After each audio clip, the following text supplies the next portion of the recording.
সুপ্রিয় দর্শক, আসসালামু আলাইকুম। টাঙ্গাইলে সেনাবাহিনীতে চাকরি দেওয়ার নামে টাকা নিয়ে চাকরি দিতে না পারায় ৩ জনকে হত্যার পর লাশ গুম করেন চাকরিচ্যুত ২৮ বছর বয়সী সেনা সদস্য মোহাম্মদ কনক। ১৭ জুলাই বুধবার টাঙ্গাইলের পুলিশ সুপার মোহাম্মদ গোলাম সবুর এক প্রেস ব্রিফিংয়ে এই তথ্য জানান। চ্যানেলটি সাবস্ক্রাইব করে খবর ৭১-এর সঙ্গেই থাকুন। দেখুন চাঞ্চল্যকর হত্যাকাণ্ডের সকল তথ্য। সামাদ সজিদ 18 বছর বয়স, তার ছেলেকে কনক নামে একটি ছেলে, সেটি হচ্ছে ধনবাড়ি বাড়ি কনকের। কনক সেনাবাহিনীর চাকরিচ্যুত সদস্য বর্তমানে। সে তাকে সেনাবাহিনীতে চাকরি দেওয়ার নাম করে টাকা নেয় বেশ কিছু, ৮-৯ লক্ষ টাকা নিয়ে তারপরে সে তার সাথে যায়, কনকের সাথে তার সামাদ সজিব যায়। তারপর থেকে আর সামাদ সজিবের কোনো খোঁজ নেই। তারপর থেকে সামাদ সজিবের কোনো খোঁজ নেই। তারা ৪-৫ জনকে আসামি করে একটি মামলা করে। একইভাবে আমাদের গোপালপুর থানায় একটি মামলা হয় ২১/৬ মামলা হয়। সেখানে রাহাত হোসেন উজ্জ্বল ভিকটিম, তার বাবা বাদী একটি মামলা করে যে একই রকমের কনক সহ আরো ৩ জন, ৪ জনের নামে মামলা করে যে সেনাবাহিনীতে চাকরি দেওয়ার নাম করে টাকা নিয়ে তারপরে কনক তাকে নিয়ে গেছে সাথে করে, আর তার খোঁজ নেই। মজার ব্যাপার হচ্ছে এই একই আসামির বিরুদ্ধে জামালপুর থানায় আবার তার আগে এপ্রিলে একটি মামলা হয়েছে। ঠিক একই ঘটনা, একই রকম ঘটনা। সেখানে একজন ভিকটিম আছে জামালপুরে, আমরা সেটা দেখেছি। জামালপুরে 14/4/24 একটি মামলা হয়েছে।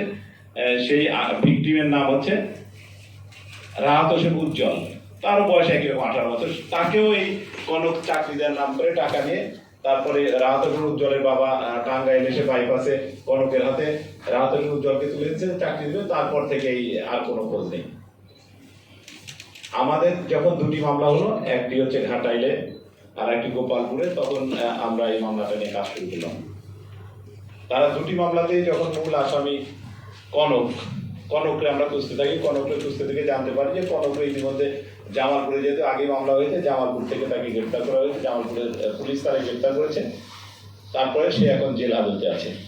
আমরা জেল হাজত থেকে তাকে অ্যারেস্ট করে এবং রিমান্ডে নিয়ে প্রেয়ার দিই।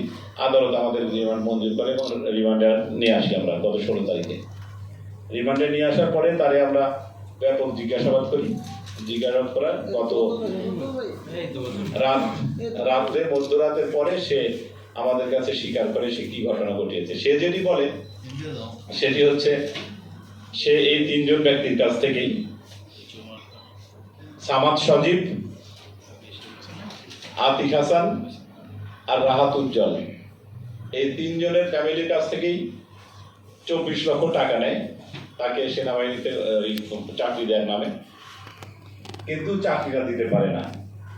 চাকরি যখন দিতে পারে না, তখন সিদ্ধান্ত নেয় যে এদের কি করবে। তারপর 31/1/24 তারিখে সে চিন্তা করে যে আমি এদের একটা কিছু করতে। তারপর তার সহযোগী, আমরা এক পর্যন্ত একজন প্রত্যক্ষ সহযোগী পেয়েছি, যেটি এর সাথে কনকের সাথে সরাসরি সকল হত্যাকাণ্ডে ছিল। আরো কেউ ছিল কিনা সেটিও আমরা তদন্ত করছি। তারপর সে প্রথমে সামাদ সজিবকে তার বাড়িতে নিয়ে আসে। তার বাড়িতে এই টাঙ্গাইল শহরেই তার একটা ভাড়া বাড়ি ছিল, সেখানে নিয়ে এসে তারপর সামাদ সজিব টায়ার্ড হয়ে গেছিল, কিছু খাওয়া পর বলছে ঠিক আছে আমি তাহলে একটু রেস্ট নিই। সামাদ সজিব যখন বিছানায় রেস্টে যায়, তখন কনক গলা ধরে, এবং তার একজন সহযোগী ছিল, আমরা তদন্তের সাথে নাম বলছি না, সে পা ধরে বুকের উপর উঠে আর কনক গলা চেপে শ্বাসরোধ করে তাকে হত্যা করে। শ্বাসরোধ করে হত্যা করার পরে আপনি যে প্রথম ছবিটি দেখিয়েছি আজকে, ভুট্টা ক্ষেত, ওইটা ভুট্টা ক্ষেতটা ছিল হচ্ছে বাসাইলের মধ্যে একটি ভুট্টা খেতে নিয়ে যায় মোটর, তার বাইকের মাঝে তাকে বসায় মৃত সামাদ সজিব বসে, এবং তাকে হেলমেট পরায়। হেলমেট পরে সামনে কনক গাড়ি ড্রাইভ করে, আর পেছনে তার যে সহযোগী আর একজনের নাম আমি তদন্তের সাথে বলছিলাম, সে পেছনে বসে, এবং মাঝে ওই ডেড বডি, সামাদ সজিবের ডেড বডিটি হেলমেট পরিয়ে তারা নিয়ে যায়, রাতের ভুট্টা কেটে নিয়ে যায়। ভুট্টা কেটে ফেলে বাইক থেকে পেট্রোল বের করে সে পেট্রোল গোটা বডিতে ঢেলে দিয়ে তারপর ম্যাচটি আগুন ধরে দেয়, পুড়িয়ে দিয়ে তারপর চলে আসে। এটা করলো হচ্ছে 1 ফেব্রুয়ারি। একজন গেল, আর তার তো 3 জন, আর বাকি জন তো চাকরির জন্য আরো খুঁজে আসে। তখন বাকিজন যখন তার আসছে, সে বাকিজন হচ্ছে, ওর নাম আতিক হাসান।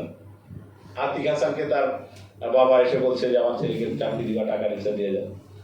তখন আতিক হাসানকে নিয়ে আসে, নিয়ে আসার পর তার বাড়িতে নিয়ে আসার পর আতিক হাসানকে নিয়ে যায় হচ্ছে ওই যে আমাদের পাহাড়ি লোকজন আছে যেখানে চোলাই মদ পাওয়া যায়, ওখানে যে তিনজনই মদ খায়, রাবার বাগানের ওখানে যে মদ খাওয়ার পর ড্রাঙ্ক বেশি খায়, যে ব্যক্তি আতিকও বেশি খাওয়ার ফলে বেশি ড্রাঙ্ক হয়ে যায়।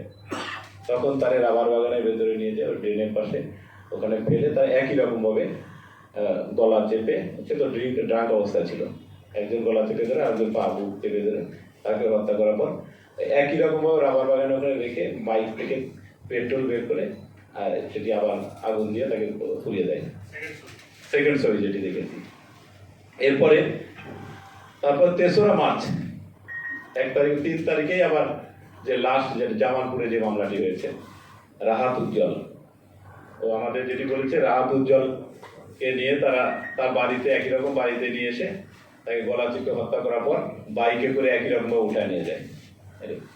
উঠায় নিয়ে ওই যে ঢাকা টাঙ্গাইল বঙ্গবন্ধু সেতুর মাঝে 15 নম্বর ব্রিজ আছে, সেই ব্রিজের পাশে একটি বালির স্তূপ থাকে, সেই বালির স্তূপের মধ্যে দিয়ে তাকে বালি সরিয়ে তাকে স্তূপের মধ্যে রেখে চলে আসে। কিন্তু ওই লাশটি আমরা জানতে পারি প্রায় 10-11 দিন, 8-9 দিন পরে, 11 তারিখে সম্ভবত প্রায় অর্ধগলিত, মার্চের 11 তারিখ, তখন অর্ধগলিত অবস্থায় পাওয়া যায়। সেটিও আমরা তখন আর কোনো করতে পারে। 3টি মামলায়, ওই 3টি মামলা আমাদের একটি সংস্থা কাজ করছে।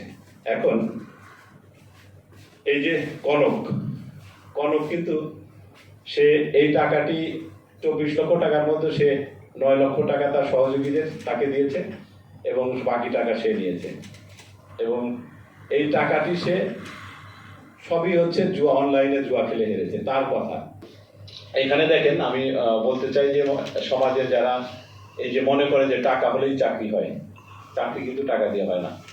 গ্রামের সহজ সরল মানুষকে কিছু প্রতারক আছে গ্রাম এলাকায়, তারা মানুষকে বিভিন্ন জায়গায় যা বলে যে আমি টাকা হলে চাকরি দিতে পারবো, কিন্তু চাকরি তো টাকা দিয়ে হয় না, যোগ্যতা ছাড়া। এই যে লোভে পড়ে তারা টাকা দিল, তার সন্তানকে এই প্রতারকের হাতে তুলে দিল, তার অর্থনৈতিকভাবে ক্ষতিগ্রস্ত হল এবং সবচেয়ে বড় ক্ষতি যেটা হলো তাদের সন্তানরা মারা গেলেন। 3জন ভিকটিম, 3জনই মৃত্যুবরণ করলেন, যেটি আমরা পরিষ্কারভাবে আজকে মিলে গেল। এবং এই জন্য আমি বলবো, যারা এরকম প্রতারণার ফাঁদে পা দিবেন না, কেউ এরকম প্রতারণার ফাঁদে পা দিবেন না। কেউ যদি এরকম প্রতারণায় আপনাকে আকৃষ্ট করতে চায়, আইন শৃঙ্খলা বাহিনীকে বলুন যে সে আমাকে এরকম অফার দিচ্ছে যে টাকা হলে এই হবে, এবং আগে আমাদের বলুন, আমরা আইনগত ব্যবস্থা নেব এবং আগে আইনের আওতায় আনতে পারবো। থ্যাংক ইউ সবাই।